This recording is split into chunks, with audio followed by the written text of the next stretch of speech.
আসসালামু আলাইকুম দর্শক, কৃষি নিউজের পক্ষ থেকে আপনাদেরকে জানাই আন্তরিক শুভেচ্ছা ও ভালোবাসা।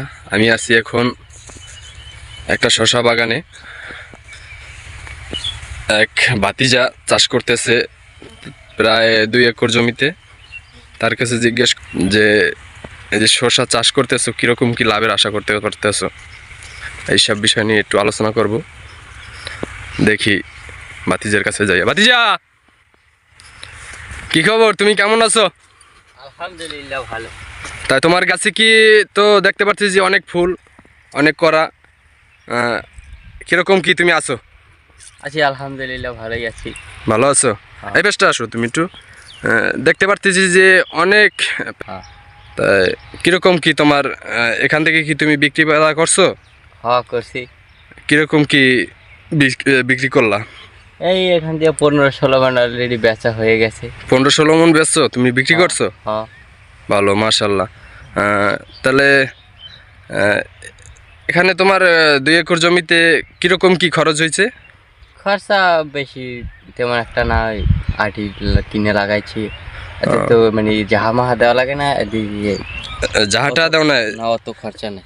এমনি তো তোমার এদিকে তো অনেক ফুল পড়ছে, অনেক করা। দেখতে পারতেছি যে 15-16 মন বিক্রি করছো না? হ্যাঁ। ও, তাহলে এখান থেকে তুমি কিরকম কি বিক্রি করতে পারবা আশা করো? আশা এরকম কিছু না, মানে হবে, লাভ হবে, মানে লাভ হবে, অনেক লাভ হবে। মোটামুটি হবে।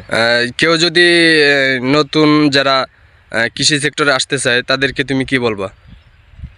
আমি বলবো আসো, কৃষিকাজে মানে লাভ আছে, লাভজনক কাজ। এতে মানে লস নেই, লাভ আছে মোটামুটি। এতে খেয়ে পরে মাটি মোটামুটি কায়দায় থাকতে পারবে, এই তো।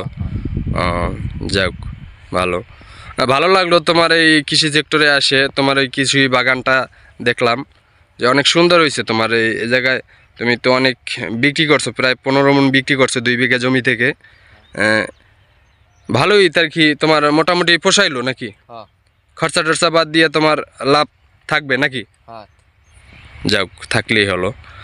যারা নতুন উদ্যোক্তা, যারা কৃষি সেক্টরে আসতে চায় তাদেরকে তো ভাতিজা বলল যে কেউ যদি করতে চায় করতে পারে। এতে লাভ আছে, নাই বললে ভুল হবে, লাভ আছে যদি করতে পারে নাকি ভাতিজা? হ্যাঁ। যাক, তো তুমি ভালো থাকো। আচ্ছা। ঠিক আছে।